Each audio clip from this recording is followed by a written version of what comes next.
오늘 말씀을 가지고요, 생각의 회심이라고 하는 제목을 붙이고 가져와 봤습니다. 오늘의 본문은 이 앞부분의 내용을 좀 알고 있어야 이 본문의 내용이 좀 깊이 이해가 되는 그런 본문이라고 할 수 있겠습니다. 앞부분의 내용은 그렇죠. 가이사랴에 고넬료라고 하는 백부장, 100명의 군대를 거느린 백부장이 가이사랴에 살고 있었습니다. 영어 발음으로 코넬리우스 그러더라고요. 이 고넬료가 살고 있었고, 이 사람이 참 경건한 사람이었다고 합니다. 아마도 이 유대 동네에 주둔하면서 이들의 여호와 종교를 받아들이고 그들의 경건에 동참했던 사람인 것으로 보입니다. 율법을 준수하려고 애썼고 그 율법 준수를 통해서 좀 거룩히 살아가고 경건하게 살아가면서 주변 사람들에게도 덕을 끼치는 인물이 아니었을까? 본문을 통해서 그렇게 미루어 본다 이 말이죠. 그래서 그런 그에게 하루는 기도 중에 베드로를 초청해서 설교를 들어라. 네 구제를 주님이 보셨다. 너 참 하나님 보시기 기뻐하는 사람이구나 라고 하는 환상이 보였고, 이 고넬료가 이 환상을 보고 난 후에 이 음성에 순종해서 베드로에게 특사를 특파하죠. 그래가지고 그 사람들이 가서 베드로를 모셔오러 갔을 때 같은 시각에 베드로도 기도하러 올라갔다가 신기한 환상을 또 봅니다. 큐티 하셔서 잘들 아시겠지만 이 보자기 내 귀퉁이에 이렇게 메어진 그런 보자기 안에 유대교에서 이 사람 유대인들이 부정하다라고 말하는 짐승들이 가득 차 있었던 거고, 그랬는데 이게 뭐야 이거 이러고 있는데 잡아먹어라. 잡아먹어. 좀 약간 호러블한, 내가 잡아먹어라 이렇게 호러블이 되는데 잡아먹어라 뭐 이렇게 하셨을 것 같아요. 그래, 그런 음성이 들리니까 주님 안 됩니다. 제가 여태까지 율법을 준수하면서 경건하고 거룩한 사람으로 살았는데 이 부정한 짐승을 먹을 수 없습니다. 그러니까 하나님께서 거룩하다고 하신 것, 정하다 하신 걸 네가 부정하다고 하지 말아라. 이게 3번이나 음성이 들렸다 이 말이죠. 그리고서 환상에서 깼습니다. 그러자 때마침 이 특사들이 찾아와서 우리의 주인 고넬료가 당신을 청해서 모시고 오라고 하더이다 이렇게 이야기를 하니까 또 그들을 따라가라 라고 하는 계시에 쫓아서 이들을 따라갔다. 그리고 고넬료와 만나게 되었다라고 하는 그런 내용이 앞선 본문의 배경입니다.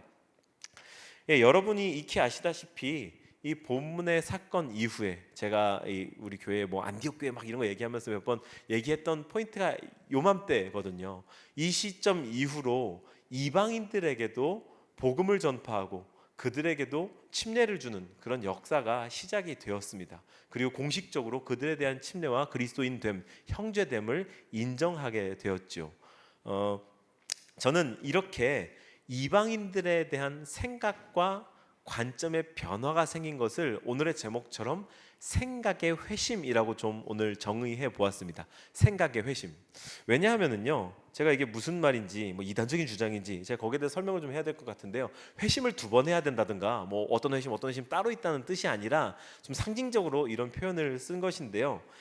베드로를 생각을 해보시죠. 베드로는 예수님을 따라서 예수님의 공생의 기간 내내 함께 사역했던 사람입니다. 예수님 부인하기까지 했다가 용서받기까지 했다, 사도로 그렇게 이제 세움을 받아서 초대교회 든든한 기둥 같은 사람이 되었습니다. 이 사람이 복음을 모르나요? 알죠. 예수님을 경험했죠. 회심을 했나요? 안 했나요? 했습니다. 예수님의 사도된 사람이잖아요. 그런데 이 베드로의 생각은 여전히, 삶은 여전히 이방인들을 멀리하는 율법의 준수의 삶에 여전히 매여 있었다. 회심했다는 그의 영혼, 주님의 부르심과는 약간의 별개로 그의 삶이 아직 움직이지 않는 부분이 있었다. 왜? 그의 생각이 변화되지 않았기 때문에. 그래서 저는 오늘 베드로가 그 생각이 뒤집어지는 일이 있었기 때문에 방향을 바꾸는 그런 회심과도 같은 그런 역사가 있었기 때문에 베드로에게 변화가 있었다. 그로 인해서 유의미한 선교 역사가 시작되었다. 그 점에 집중해서 오늘 생각의 회심이라고 하는 나름의 개념적 정의를 했다, 이 설명을 드린 거죠. 생각이 회심할 때 어떤 일이 일어납니까? 한번 따라해 주시죠. 시작. 생각이 회심할 때 어떤 일이 일어납니까? 오늘 이 질문에 대한 답변을 본문에서 찾아보고 우리 삶의 생각의 변화, 그리고 생각의 회심, 삶의 변화, 삶의 회심이 일어나는 저와 여러분들이 되시기를 기대합니다. 그렇다면 첫 번째로 생각이 회심할 때 비로소 관념이 진리가 된다. 한 번 더 따라해 주시죠. 시작. 비로소. 정말 그런지 우리 34절과 35절을 함께 한번 읽어볼까요? 시작.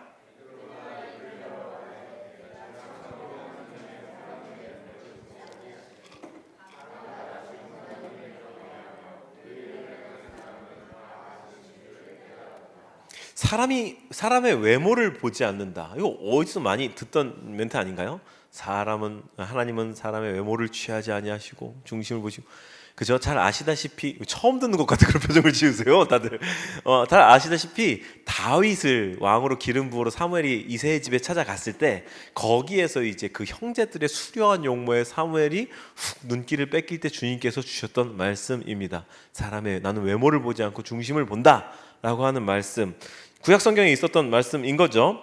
베드로가 이 말씀을 몰랐을까요? 아닙니다. 알았습니다. 하나님은 외모를 보지 않으신다. 중심을 보신다.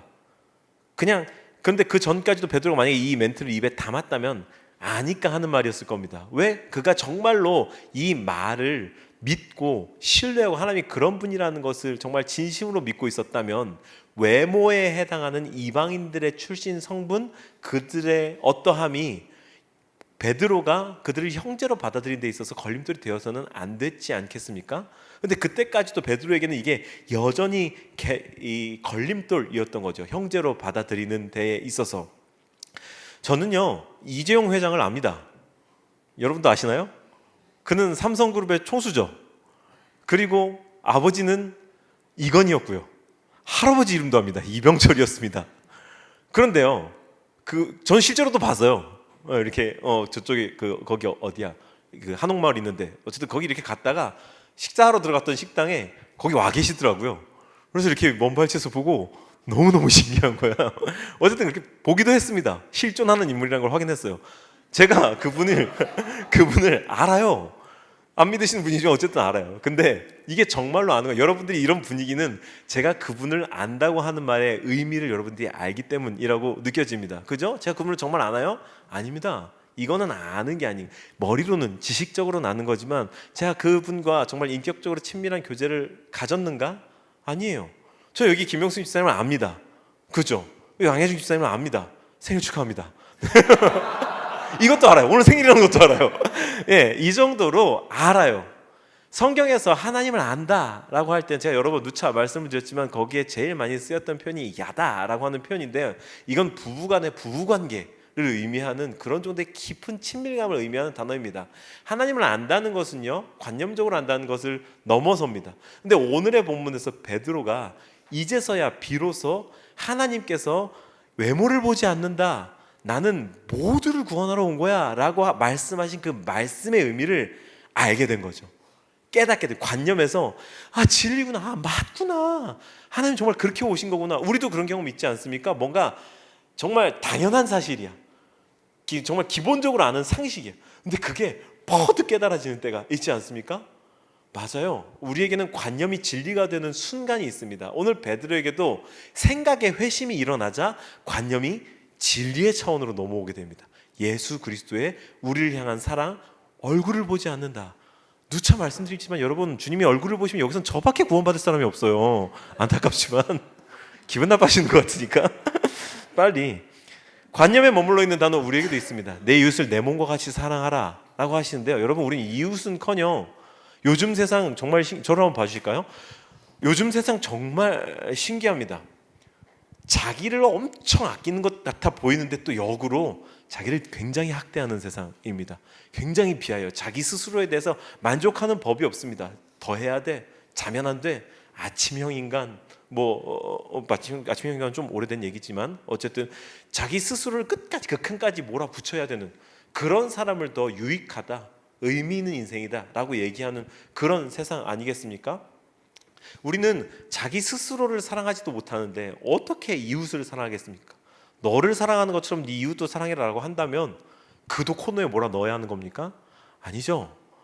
그러니 우리는 온전한 차원에서, 올바른 차원에서 하나님의 시각으로 우리 스스로를 바라보고 그것을 통해 이웃을 사랑할 줄 알고 먼저 나를 사랑할 줄 아는 그런 건강한 시선을 회복해야 할 줄로 믿습니다.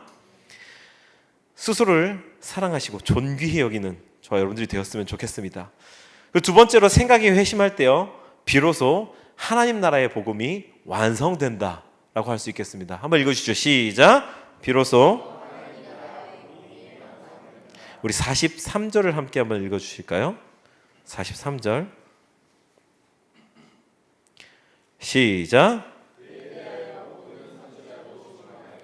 그를 믿는 사람들이 다. 제가 완성된다라는 표현을 썼지만 사실 이건 틀린 표현입니다. 이거는 꼭 짚고 넘어가야 할 것 같았어요. 이게 적정한 표현을 한 문장으로 몰아넣다 보니까 하나님 나라 복음이 완성된다 이렇게 얘기했는데, 사실은 하나님 나라 복음은 그 자체로 완전합니다. 모자람이 전혀 없습니다. 이미 완성된 것이 하나님 나라 복음인데, 저는 지금 우리의 삶 가운데에서 완성적으로 깨달아진다, 이런 의미로 말하고 싶은 거라는 점에 오해가 없으셨으면 좋겠습니다. 여튼 43절에 그를 믿는 사람들이 다라고 이야기를 했죠. 어쩌면 지금 일대지와 똑같은 포인트를 말씀드리고 있는 건지도 모르겠습니다. 그를 믿는 사람들이 다. 그를 믿는 사람들 가운데 유대인만, 그를 믿는 사람들 가운데 할례 받은 사람들만, 그를 믿는 사람들 가운데 착하게 산 사람만이 아니라 조건 없이 그를 믿는 사람들은 다. 베드로에겐 여태까지 그를 믿는 사람들 중에 라고 하는 필터가 하나 생긴 거예요. 어디에도 예수님은 그런 말씀을 하신 적이 없는데, 그를 믿는 사람들이 다 있는데 그 중에서 유대인만, 그 중에서 할례 받는 사람들만, 그 중에서 율법 받는 사람들만이라고 하는 유대인이라면 빼놓을 수 없는 어떤 그런 필터가 베드로에게도 장착되어 있었다, 그런 것이죠. 우리가 지금 읽은 말씀이 베드로의 설교의 일부분입니다. 베드로가 이제 고넬료에게 찾아가서 고넬료 앞에서 당신 말씀을 들으려고 우리가 기다렸으니까 말씀해 주십시오 라고 하니까 베드로가 설교를 한 겁니다. 하나님 나라 복음을 전한 겁니다. 그들에게 복음을 전파한 거죠. 그런데 이 베드로가 하나님 나라의 복음을 몰랐을까요? 여태까지 제대로 깨닫지 못했을까요? 의미적으로 몰랐을까요? 마찬가지로 죽은 단어로만 있었던 겁니다. 하나님이 모든 사람들을 다 구원하러 오셨어. 외모와 상관없어. 근데 여기에서 겉모습을 취하지 않네. 모든 사람들 다해. 정말 이방인들이 해당되네 라고 하는 게 베드로에게도 이 자리에서 실감이 나고 있는 겁니다. 지금 베드로는 깨달으면서 설교하고 있는 중인 겁니다. 그래서 제가 생각의 회심이라고 하는 단어를 착안한 겁니다. 우리는 감정적 회심을 가장 빈번하게 경험합니다. 지성적 회심도 종종 경험합니다. 오늘 뜨겁게 기도했으니까 뭔가 거룩해진 것 같아. 오늘 좋은 말씀 들었다. 오늘 좋은 책 읽었다. 지성적 회심 내지는 감정적 회심은 종종 왕왕 경험합니다.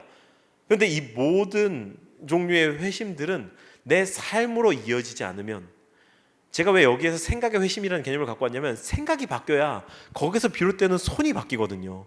이게 삶까지 이어지지 않으면 이것이 아무 의미 없는 이벤트에서 그치는 걸 너무 많이 봤기 때문에 그렇습니다.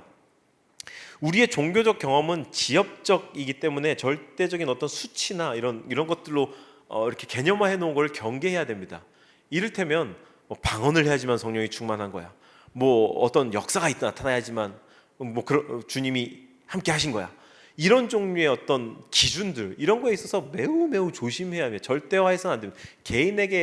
개인에게 스스로가 적용하는 거는 오케이입니다. 자기 스스로의 경건의 수준을 점검하는 스스로의 바로메타라고 하면 얼마든지 오케이입니다. 하지만 타인에게 저 친구 성령 못 받, 방언 못 하니까 성령 못 받은 거야.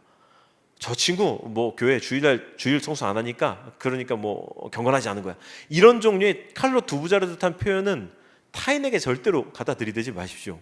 그거는 우리의 바로메타가 되어서는 안 됩니다. 스스로에게만 그렇게 되어야 합니다. 제가 왜 이 말씀을 드리냐면요, 우리는 그런 종류의 기준을 통해서 누군가가 우리의 잠재적 의식 속에 어떤 부류의 사람은 구원받지 못할 사람, 다가가도 가망 없는 사람, 복음을 설명해도 의미 없는 사람으로 이렇게 범주화해 놓은 사람들이 있다니까요. 그러한 저 사람은 아닐 거야, 저 사람은 구원 못 받을 거야 라고 생각하는 그런 사람들에게조차 주님은 마음을 열고 계시다. 거북하고 불편하지만 인정해야 된다. 그리고 그들의 회심이 진정성 있게 있다면 그들의 회심을 더욱더 깊은 차원으로 이끌어줄 수 있는 방향 제시도 성숙한 그리스도인들이 해야 된다. 당신의 과오를 바로잡기를 원하십니까? 과거의 실수를 인정하십니까? 그렇다면 사과하십시오. 피해를 보상하십시오 라고 보다 더 성숙한 그리스도인들이 이끌어줘야 한다. 그런 말씀을 드리고 있는 겁니다. 지금 베드로에게 고넬료는 그런 사람이었던 거고, 그의 상식에서는 하나님께서 구원하시기로 작정하신 바운더리 그 너머에 있었던 사람이었던 거죠. 하지만 생각이 회심하자 베드로가 그들에게 구원의 메시지를 명료하게 전했습니다. 예수님께서 우리를 위해 죽으셨다. 그가 이렇게 보냄받은 하나님의 아들이었다. 우리 죄를 위해 죽으셨다. 그리고 마지막으로 여기까지 연결되어야 하는데요. 생각이 회심하면 액션이 요구된다. 액션이 요구된다. 44절부터 46절까지를 한번 읽어볼까요? 시작. 베드로가 이 말을 할 때에 성령이 말씀 듣는 모든 사람에게 내려오시니 베드로와 함께 온 할례 받은 신자들이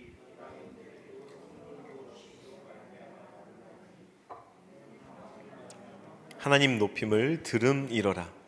베드로가 설교할 때 그 말씀을 듣는 모든 사람들에게 성령이 임했습니다. 그리고 그 모습을 본 베드로와 이 함께 온 일행들, 그들이 같이 목격하고 놀랍니다. 어떤 모습이었는지는 사실 잘 모르겠어요. 본문에서는 이 성령이 임한 어떤 모습에 대한 이미지가 뭐 지금 방언을 하는 정도, 이런 정도로만 묘사되어져 있기 때문에 어떤 모습인지 제가 구체적으로 상상하기는 어렵습니다. 그냥 나름의 상상에 맡겨 드리면서 어쨌든 그들이 베드로가 설교하는 중에 성령이 부어지는 걸 봅니다. 저도 그럴 수 있을까요? 설교 중에 성령이 부어지는 거 어떻게 일어날까요? 어쨌든 좀 보고 싶긴 한데 어쨌든 그런 일들이 있었다라는 거죠.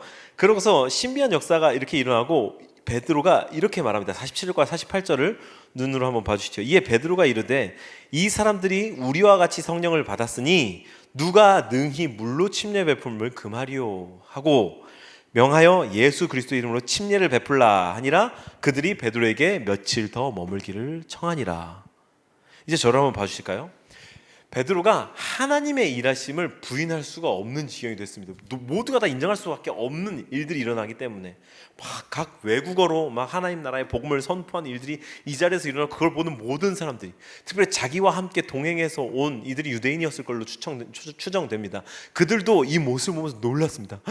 어떻게 이런 일이 있을 수 있지? 이들이 우리와 같은 성령을 받는다니? 이들이 우리와 같이 하나님의 백성이 되다니? 그걸 보고 막 놀라니까 베드로가 이 자리에서 결심하기를, 자, 우리가 이 성령이 임하는 것을 보고 있는데 하나님께서 예수께서 올라가시면서 약속하신 성령 받은 것을 우리가 봤는데 어떻게 침례 주지 않을 수 있냐? 이방인이라고 우리가 어떻게 선 그을 수 있냐? 침례를 이 자리에서 주자라고 결심하고 이 자리에 침례를 베풉니다. 그죠? 이게 어떤 종류의 사건이었냐면 자기의 마지막 생각, 마지막 자존심, 그리고 마지막 자기가 지킬 수 있는 프라이드, 자기의 지켜야 하는 어떤 권력이랄까요?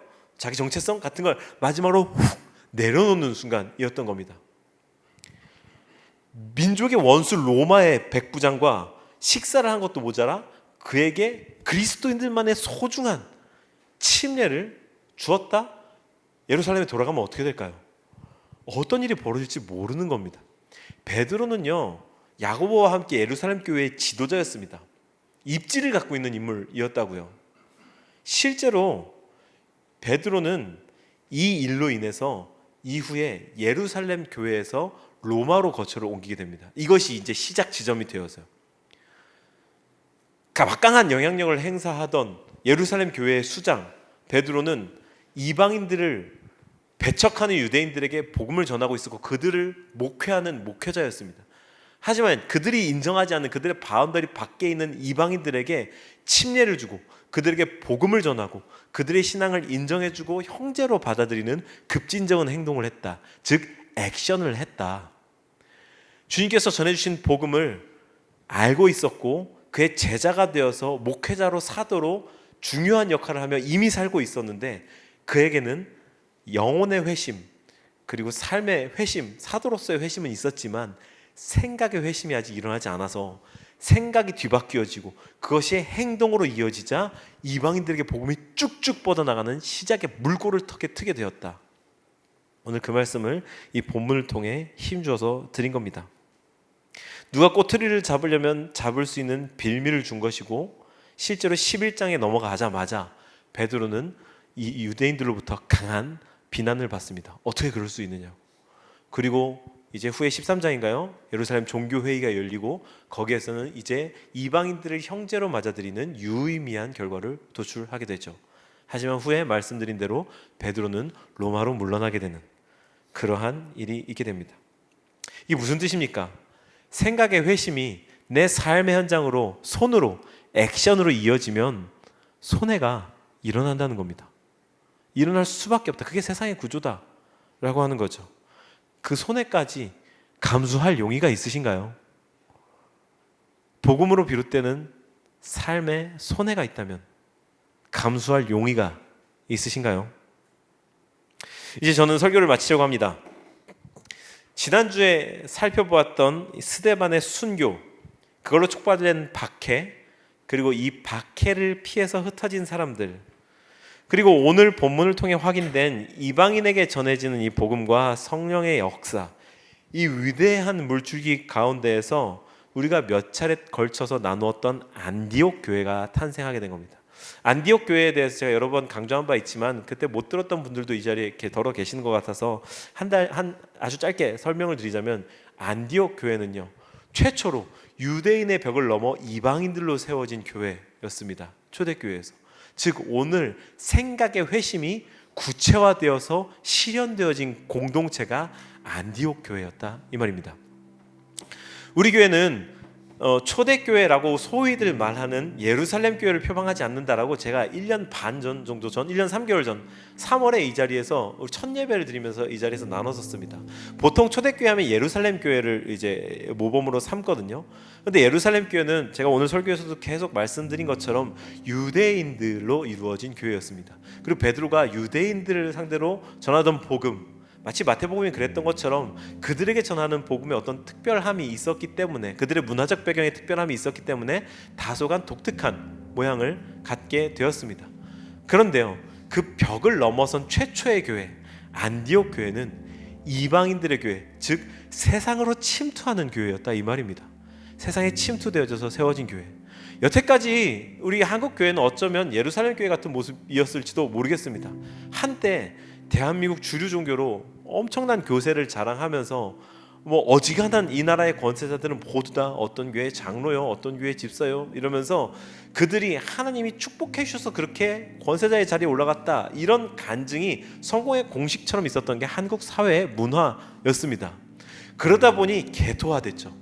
안으로만 우리만 우리가 남이가 막 우리는 한편이야 막 이렇게 뭔가 말로 다 설명하기 불편한 여러 종류의 변질됨이 우리 안에 나타나죠. 그게 한국 교회의 어떤 전통이라고 말하자면 할 말이 없겠습니다. 하지만 저는 그걸 전통이라고 말하고 싶지 않습니다. 그거는 고착화된 거고 개토화된 거죠. 그래서 그것을 좀 벗어던지고 다시 사회로 들어가야, 다시 세상으로 뻗어나가야, 세상에 침투해 가야 그게 교회의 원형의 모습을 회복하는 거 아니겠습니까? 왜? 예수님께서 그렇게 하셨잖아요. 그러기 위해서 우리는 일종의 신앙의 고정관념을 벗어던져야 합니다. 오늘 본문의 베드로는 신앙의 고정관념이 박살난 사람입니다. 누가 박살냈습니까? 하나님께서 얼마나 안 박살났으면은 초자연적인 능력으로 찾아가서 그의 이 신앙적 관념, 고정관념을 깨뜨려 버렸지 않습니까?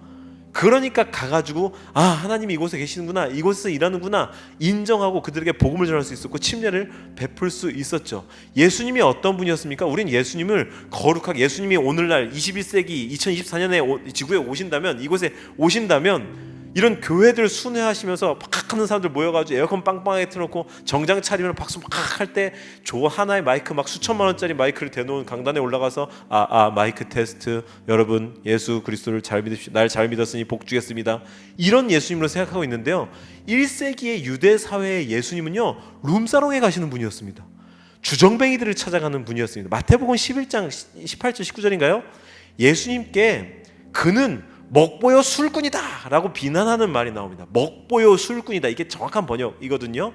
왜 그렇게 이야기를 합니까? 당시 유대 종교 지도자들의 고정관념 속에 메시아라고 하는 이 작자가 하는 행동거지가 전혀 마음에 안 드는 거라, 성전에 다니면서 그들의 율법을 준수하고 그들이 생각하고 있던 고정관념을 잘 지켜야 메시아로서 인정해 줄 만한데, 이상하게 흠잡을 거 없는데 자꾸 다니면서 세리와 창기들과 어울리면서 자기가 메시아라고 하고 다닌다니까요. 그러니 마음에 안 드는 거죠. 근데 그게 1세기의 모습, 우리가 예수님이 그렇게 파격적인 분이었다, 그렇습니다. 21세기로 가져와 보자고요. 예수님이 오시면 교회에 안 찾아다니고 지금 홍대 클럽 가고 막 이렇게 가고 거기서 막 이렇게 춤추다 이 얘기가 아니라 찾아가서 거기서 죄인들을 만나면서 그들이 왜 거기에서 술과 마약에 쪄들어 있는지 그 눈을 마주치면서 그 인생의 고충을 들어주는 분이라면 우리 생각이 달라져야 됩니다. 주일에 들은 말씀을 가지고 오늘 말씀에 좀 내가 뭐 생각해야 될 게 있어, 그거 가지고 우리는 바로 눈 감고 일어나면 직장에 갑니다. 거기에서 이 말씀을 듣지 않은 사람들과 24시간 곱하기 6, 지금 이 자리에 살려니까 너무 어려서 못하겠지만 그 수십 시간 수백 시간을 지나고서 그리고 여기 와서 몇 시간 함께 이렇게 다시 지내잖아요. 어디가 더 중요하겠습니까? 거기에서의 내 모습, 거기에서의 내 생각의 회심, 액션. 그러니 우리의 고정관념에 저는 오늘 저와 여러분들이 도전받기를 원합니다. 그리고 그 고정관념이 깨어지고 복음이 필요한 어떤 사람에게, 삶의 변화가 필요한 어떤 사람에게, 유의미한 변화가 필요한 어떤 사람에게 우리가 다가갈 수 있는 사람들이 되기를 원합니다. 그래서요, 우리가 모이는 교회, 이렇게 모임으로서의 교회는 세상 그 어떤 교회도 작은 교회여서는 안 됩니다. 이 교회도 결코 작지 않습니다. 여러분, 큰 교회 아닙니다. 이 교회는 위대한 교회입니다. 할렐루야.